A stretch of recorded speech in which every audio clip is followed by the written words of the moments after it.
देखिए आज हम पैनक्रियाज के बारे में स्टडी करेंगे। आपकी बुक में जो दे रखा है वो दे रखा है इजलेट ऑफ लैंगरहैंस।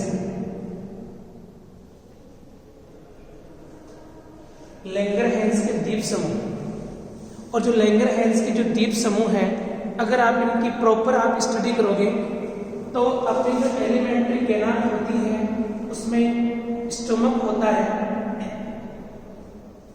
स्टोमक का जो पायलोरिक पार्ट होता है उसके आगे जो इंटेस्टाइन का जो पार्ट होता है, एलिमेंट्री कैनाल का पार्ट होता है, उसे बोलते हैं ड्यूडेनियम। क्या बोलते हैं? ड्यूडेनियम। और इस ड्यूडेनियम के इस जॉइंट के ऊपर यहाँ पर एक पत्ती की आकृति की एक संरचना होती है। कैसी स्ट्रक्चर होती है? लीफ लाइक स्ट्रक्चर, जिसे हम क्या बोलते हैं? पैनक्रियाज। अग्नाशय ऊपर की इस साइड में यहाँ पर क्या प्रेजेंट होता है? लीवर। हालांकि लीवर शरीर की सबसे बड़ी ग्लैंड होती है, ठीक है। पैनक्रियाज एक वो ग्लैंड है जो एक्सोक्राइन और एंडोक्राइन, एक्सोक्राइन के रूप में पैनक्रिएटिक जूस का सिक्रेशन किसमें करती है? इंटेस्टाइन के अंदर, यानी उस भोजन के अंदर करती है जिसका हमें डाइजेशन करना है, क्योंकि इसमें क्या प्रेजेंट होती है? डाइजेस्टिव एंजाइम्स प्रेजेंट होते हैं पैनक्रिएटिक जूस में, ठीक है। और एंडोक्राइन के रूप में नलिका के द्वारा होता है सिक्रेशन, जबकि एंडोक्राइन के रूप में इसके अंदर छोटे छोटे ऐसे द्वीप समूह होते हैं, छोटे छोटे, जो एंडोक्राइन सिक्रेशन का काम करते हैं। इन्हें बोलते हैं इजलेट ऑफ लैंगरहैंस। लैंगरहैंस के द्वीप समूह, जिस प्रकार से समुद्र के बीच में अगर छोटे छोटे टापू होते हैं, जैसे ये समुद्र है, इस समुद्र के बीच में ये टापू है, ये छोटा सा ये है और ये है, तो हम इन्हें क्या बोलते हैं? आइलैंड्स। क्या बोलते हैं? आइलैंड। द्वीप द्वीप बोलते हैं, वो क्या बोलते हैं? द्वीप। तो यहाँ पर इजलेट ऑफ लैंगरहैंस, इस पैनक्रियाज के अंदर छोटे छोटे कोशिकाओं के समूह होते हैं जिन्हें हम लैंगरहैंस के द्वीप समूह बोलते हैं, ठीक है। अगर हम इसके देखते हैं,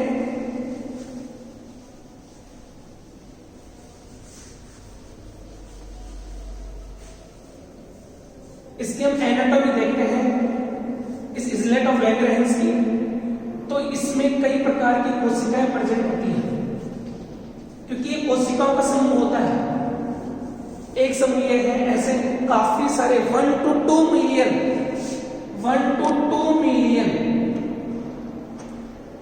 इजलेट ऑफ लैंगरहैंस मनुष्य के पैनक्रियाज में पाए जाते हैं। कितने पाए जाते हैं? 1 से 2 मिलियन मनुष्य के पैनक्रियाज के अंदर ये पाए जाते हैं, क्योंकि 1 मिलियन का मतलब कितना हो गया? 10 लाख। 10 लाख से 20 लाख इनकी संख्या प्रेजेंट होती है। मैंने तो यहाँ पर 3-4 बनाए हैं, इनकी संख्या इतनी अधिक होती है कि इनको बनाना पॉसिबल नहीं है बोर्ड के ऊपर, ठीक है। अब इस इजलेट ऑफ लैंगरहैंस की बात करें तो इसमें 4 प्रकार की कोशिकाएं प्रेजेंट होती है। कितने प्रकार की कोशिकाएं होती है? 4 प्रकार की कोशिकाएं प्रेजेंट होती है। और ये 4 प्रकार की कोशिकाएं कौन कौन सी होती है? अल्फा, यानी इनको हम ऐसे मानेंगे A, B, D और F। A, B, D और F। F को हम P भी कह सकते हैं। F को क्या कह सकते हैं? हम P भी कह सकते हैं। अगर देखा जाए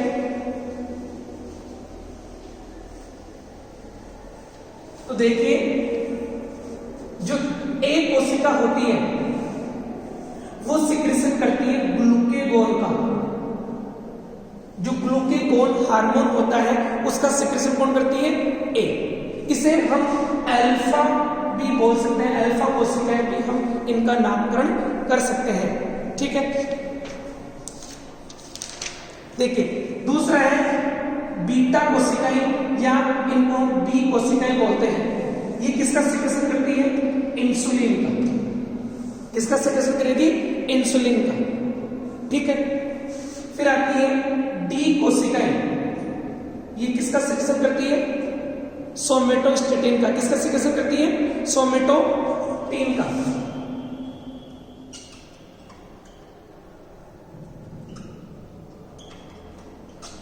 टीन का, सोमेटोस्टेटिन का। और जो एफ कोशिकाएं जिन्हें पी कोशिकाएं बोलते हैं वो करती है पैंक्रियाटिक पॉलीपेप्टाइड। कितने प्रकार की कोशिकाएं हैं? 4 प्रकार की कोशिकाएं हैं। ए जो सिक्रेशन करती है जिसे हम अल्फा भी बोलते हैं वो ग्लूकेगोन का करती है। बी इसका करेगी इंसुलिन का सिक्रेशन करती है। डी करती है सोमेटोस्टेटिन का करती है। और एफ जो करती है वो पैंक्रियाटिक पॉलीपेप्टाइड का सिक्रेशन करती है।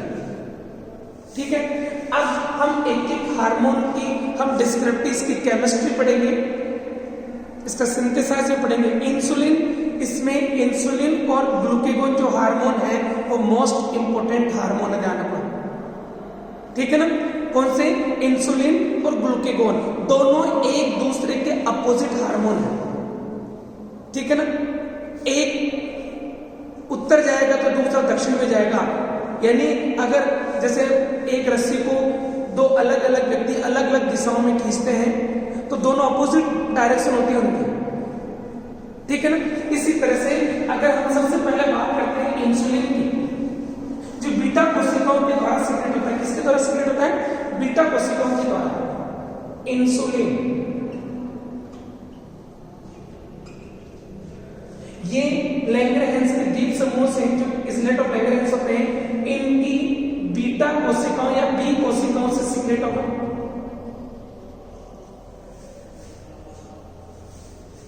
ओरिजिनलिटी के अंदर ये 51 एमिनो एसिड की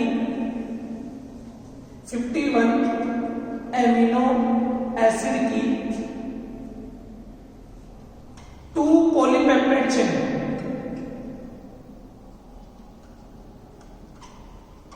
किससे मिलकर बना होता है? एमिनो एसिड की 2 पॉलीपेप्टाइड चेन से मिलकर ये बना होता है, जिसमें एक के अंदर 21 एमिनो एसिड और एक में 30 एमिनो एसिड प्रेजेंट होते हैं। और दोनों चेन डाइसल्फाइड बॉन्ड के द्वारा ये जुड़ी होती है। किसके द्वारा जुड़ी होती है? डाइसल्फाइड बॉन्ड के द्वारा ये जुड़ी होती है। देखिए, इंसुलिन तभी काम करेगा जब 51 एमिनो एसिड की 2 polypeptide chain alpha and beta ये दोनों चेन साथ में रहेंगी और साथ में रहकर एक साथ 51 एमिनो एसिड का स्ट्रक्चर का फॉर्मेशन करेगी। अगर इस 51 में से एक एमिनो अम्ल बी कम हो जाता है तो वो इंसुलिन नहीं कहलाएगा। क्या नहीं कहलाएगा? इंसुलिन नहीं कहलाएगा। इसी कारण से इंसुलिन के इंजेक्शन लिए जाते हैं, डायरेक्ट वेन में दिया जाता है। अगर हम इंसुलिन में जो फ्लूइड आता है, इंसुलिन का जो इंजेक्शन होता है, इसके डायबिटीज पेशेंट होते हैं जिनके ब्लड में ग्लूकोज का लेवल अधिक हो जाता है और पैंक्रियास से इंसुलिन का सिक्रेशन नहीं हो पाता, उन पेशेंट को हम इंजेक्शन के द्वारा ही इंसुलिन यानी बॉडी के अंदर पहुंचाते हैं। हम उनको माउथ से पीते नहीं है या खाते नहीं है, क्योंकि खाते ही इंसुलिन क्या होता है? प्रोटीन होती है। क्या होती है? प्रोटीन, क्योंकि एमिनो एसिड से मिलकर बना हुआ है और एमिनो एसिड से मिलकर बना होने के कारण इसमें क्या होता है? जैसे ही वो इंटेस्टाइन में जाएगा तो प्रोटीएस एंजाइम इंसुलिन के 51 टुकड़े कर देगा। इंसुलिन जो प्रोटीन है उसमें 51 एमिनो एसिड है और 51 एमिनो एसिड को 51 एमिनो एसिड के टुकड़ों में यानी 51 में तोड़ देगा, अलग अलग कर देगा, जिससे इंसुलिन की जो ओरिजिनलिटी होगी वो खत्म हो जाएगी और वो इंसुलिन किसी काम का नहीं रहेगी। अब वो सिर्फ एमिनो एसिड है जो कोशिकाओं में जाकर प्रोटीन सिंथेसिस का कार्य करेंगे, प्रोटीन सिंथेसिस की क्रिया में भाग लेंगे, ब्लड के द्वारा कोशिकाओं के पास पहुंचेंगे। इसीलिए हमेशा इंसुलिन के डायबिटिक पेशेंट के इंजेक्शन के द्वारा डायरेक्ट ब्लड में पहुंचाया जाता है, जिसके कारण उसका डाइजेशन न हो। ठीक है, ये तो होगी इसकी केमिस्ट्री। अगर इसका सिंथेसाइज अगर हम देखें तो कभी भी इंसुलिन डायरेक्ट इंसुलिन के रूप में हमें सिंथेसाइज नहीं होता अपनी बॉडी में। इंसुलिन की अगर आप देखोगे इसका सिंथेसाइज, इसका संश्लेषण हम देखते हैं तो ये 80 एमिनो एसिड से बना होता है, जिसे हम बोलते हैं प्री प्रो इंसुलिन। ये थोड़े समय में ही इसमें बदल जाता है प्रो इंसुलिन के अंदर। अभी इसमें कितने एमिनो एसिड है? 80 एमिनो एसिड है। थोड़े ही समय के अंदर इसमें पैप्टिक क्लीवेज होता है। क्या होता है? पैप्टिक क्लीवेज, यानी पेप्टाइड बॉन्ड, कुछ पेप्टाइड बॉन्ड टूटते हैं और कुछ पेप्टाइड बॉन्ड के टूटने के कारण 29 एमिनो एसिड रिमूव हो जाते हैं। कितने एमिनो होंगे? 29 एमिनो एसिड। इस 80 एमिनो एसिड की जो दो श्रृंखलाएं होती हैं उनमें से हट जाते हैं और अब हमें 51 एमिनो एसिड युक्त इंसुलिन की प्राप्ति हो जाती है, जिसमें दो चेन होती है, अल्फा जिसमें 21, बीटा जिसमें 30 एमिनो एसिड। और ये ही ओरिजिनलिटी में इंसुलिन कहलाता है। ये तो होगी इसकी केमिस्ट्री और सिंथेसाइज। अब बात आती है इसका एक्शन, इसका कार्य।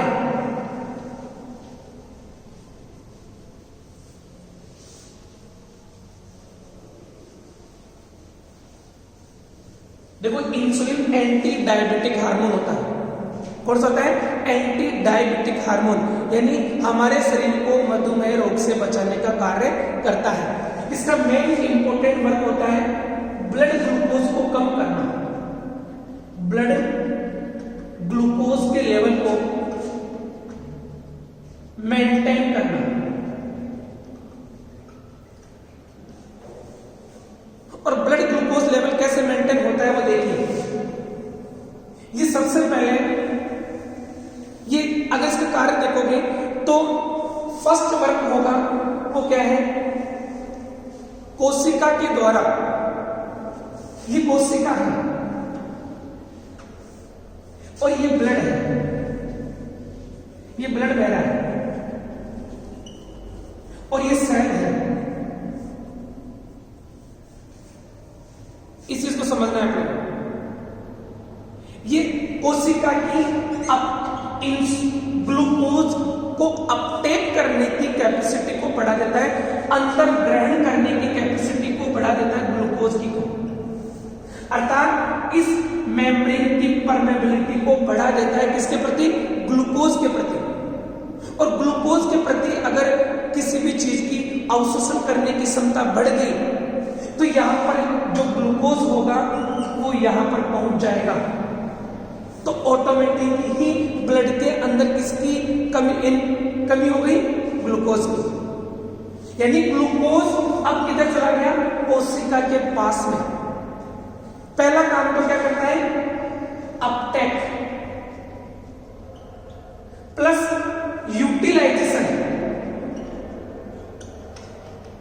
उपभोग। अब कोशिका के अंदर चला गया, इसके बाद में इंसुलिन क्या करता है? इस कोशिका को एक्टिवेट करता है, इसको, इसकी किसकी कैपेसिटी को बढ़ाता है? इसके उपभोग करने की, इसकी कैपेसिटी को उपभोग करेंगे। अगर उपभोग अगर बराबर होगा तो यहां पर किसकी मांग होगी? ग्लूकोज की मांग होगी और उस ग्लूकोज की मांग की पूर्ति के लिए ज्यादा से ज्यादा ब्लड से, ये ब्लड है, ब्लड से इंसुलिन किधर आएगा, सॉरी ब्लड से ग्लूकोज किधर आएगा, कोशिका के अंदर आएगा, जिससे ब्लड के अंदर ग्लूकोज का लेवल क्या हो जाएगा, मेंटेन। पहला काम तो ये है। दूसरा काम, अगर इस ब्लड में फिर भी ग्लूकोज की मात्रा ज्यादा हो गई तो जिन कारणों से ग्लूकोज की मात्रा ज्यादा होती है उन क्रियाओं को क्या कर देता है, इंसुलिन इनहिबिट कर देता है, उनमें अवरोध पैदा कर देता है। अब किन कारणों से ग्लूकोज की मात्रा ज्यादा होती है, ग्लूकोजीनोलाइसिस, इस क्रिया के अंदर ग्लाइकोजन किसमें बदलता है, ग्लूकोज में। ग्लाइकोजन किसमें बदलेगा, ग्लूकोज के अंदर बदलता है। तो इस क्रिया को रोकने का काम कौन करता है, इंसुलिन। कौन करता है, इंसुलिन इस क्रिया को रोकने का कार्य करेगा। ठीक है ना। दूसरा, ये तो पहले स्टेप में इसको क्या करेगा, इनहिबिट कर देगा। दूसरी है ग्लाइकोजेनेसिस, ग्लाइकोजेनेसिस, और ग्लाइकोजेनेसिस में क्या होगा, ग्लूकोज को किस में बदल देगा, ग्लाइकोजन के अंदर। किस में बदल देगा, ग्लाइकोजन में। ठीक है। और तीसरी क्रिया है वो है ग्लूकोनियोजेनेसिस, जिसमें protein and fat is convert into glucose. इस क्रिया को भी इनहिबिट करने का कार्य कौन करता है, सिर्फ और सिर्फ इंसुलिन। यानी अगर ब्लड में ग्लूकोज की मात्रा अधिक हो गई तो अगर ये प्रोटीन और फैट अगर ग्लूकोज में कन्वर्ट नहीं होगा तो ऑटोमेटिकली यहां पर ज्यादा ग्लूकोज का इकट्ठा नहीं होगा, ज्यादा ग्लूकोज इकट्ठा नहीं होगा। फिर बात आती है, मैंने पहले बताया आपको ग्लाइकोजन को ग्लूकोज में कन्वर्ट नहीं होने देगा।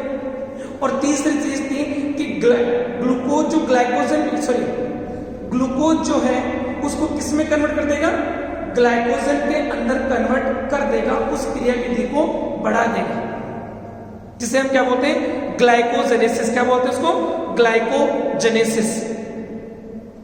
ठीक है ना।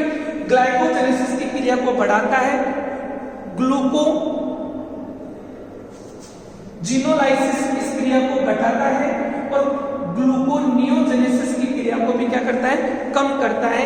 इन तीन चीजों के द्वारा, इनके द्वारा, और एक अपटेक एंड यूटिलाइजेशन, कोशिका की ग्लूकोज के प्रति अपटेक और उसके यूटिलाइजेशन को बढ़ा देता है, जिससे ब्लड के अंदर ग्लूकोज का लेवल क्या हो जाता है, मेंटेन।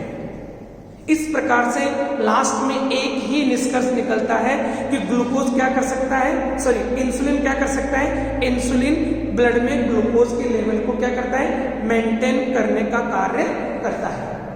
वो चार वे हैं, चार तरीके से ये इसको मेंटेन करता है। ठीक है। अब दूसरी बात आती है, दूसरा हार्मोन है ग्लूकेगोन। ग्लूकेगोन इसका जस्ट अपोजिट है। इसने जो भी कार्य किए हैं उनका उल्टा कार्य कौन करेगा, ग्लूकेगोन करेगा। अर्थात ग्लूकोजिनोलाइसिस की क्रिया को बढ़ाएगा, ग्लूकोनियोजेनेसिस की क्रिया को बढ़ा देगा। ठीक है। और ग्लाइकोजेनेसिस की क्रिया को क्या कर देगा, कम कर देगा, जिससे ब्लड के अंदर शुगर लेवल यानी ग्लूकोज लेवल इंक्रीज हो जाएगा। और ग्लूकोज लेवल अगर इंक्रीज हो जाता है तो डायबिटीज यानी मधुमेह रोग हो जाता है। तो एक दूसरे के अपोजिट हो गए। और ग्लूकेगोन किसके द्वारा सीक्रेट होता है, ये मुख्य रूप से ए यानी अल्फा कोशिकाओं की इजलेट ऑफ लैंगरहैंस की अल्फा कोशिकाओं के द्वारा ये हार्मोन सिक्रेट होता है। ठीक है ना, आज के लिए इतना ही।